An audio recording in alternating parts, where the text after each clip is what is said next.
श्रीमद् भागवत महापुराण प्रथम स्कंद -8वां अध्याय।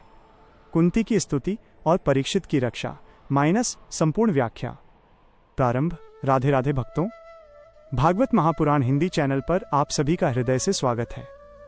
पिछले अध्याय में हमने देखा कि किस प्रकार अश्वत्थामा ने पांडवों के सोए हुए पुत्रों का वध किया और अर्जुन ने उसे बंदी बनाकर उसका मान मर्दन किया।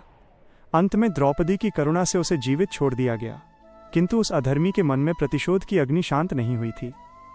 आज 8वें अध्याय में हम देखेंगे कि कैसे वो पांडव वंश के अंतिम बीज को नष्ट करने का प्रयास करता है और कैसे स्वयं द्वारकाधीश रक्षक बनकर खड़े होते हैं। 1. उत्तरा की पुकार और ब्रह्मास्त्र का संकट। श्लोक 1-16। युद्ध समाप्त हो चुका है। पांडव अपने मृत संबंधियों का तर्पण और शोक मना चुके हैं।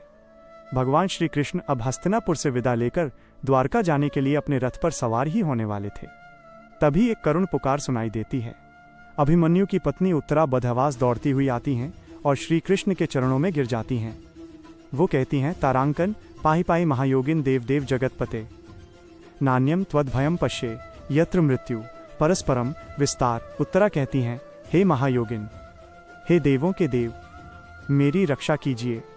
मैं देख रही हूं कि एक प्रचंड अग्नि वाला लोहे का बाण अश्वत्थामा का ब्रह्मास्त्र मेरी ओर बढ़ रहा है। प्रभु, मुझे अपनी मृत्यु का भय नहीं है, पर मेरे गर्भ में जो शिशु है वो पांडव वंश की अंतिम आशा है, उसे जलने से बचाइए। अश्वत्थामा ने पांडवों को निवंश करने के लिए यह अमोघ अस्त्र छोड़ा था।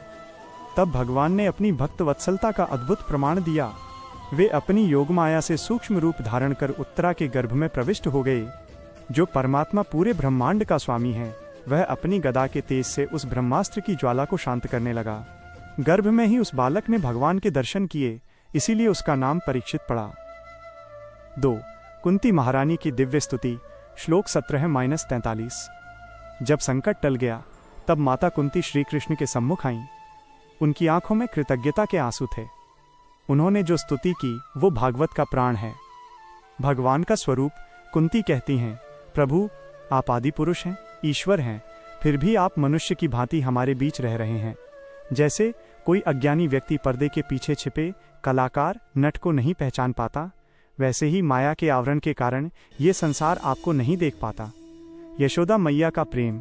कुंती कहती हैं, प्रभु, मुझे आश्चर्य होता है कि आप जिनसे पूरा ब्रह्मांड डरता है, आप यशोदा मैया की छड़ी और उनकी डांट से डरकर रो रहे थे। आपकी वो डरी हुई आंखें और फैलता हुआ काजल, क्या ये वही परमेश्वर है? आप प्रेम के कितने वश में हैं। विपत्तियों का वरदान। सबसे प्रसिद्ध श्लोक। विपद संतुता शश्वत तत्र तत्र जगत गुरो भवतो दर्शनम यत्स्याद पुनर्भव दर्शनम। कुंती कहती हैं, हे जगत गुरु, हमारे जीवन में सदा विपत्तियां आती रहें, क्योंकि दुखों में ही आपका निरंतर स्मरण होता है और आपके दर्शन से जन्म मृत्यु के चक्र से मुक्ति मिल जाती है।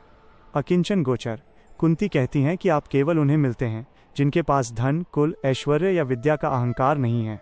जो इन सांसारिक मदों में चूर हैं, वे आपका नाम भी सच्चे मन से नहीं ले सकते। 3. युधिष्ठिर का मोह और ग्लानि। श्लोक 44-52। कुंती की स्तुति के बाद श्री कृष्ण जाने की आज्ञा मांगते हैं, लेकिन राजा युधिष्ठिर अत्यंत व्याकुल हो जाते हैं।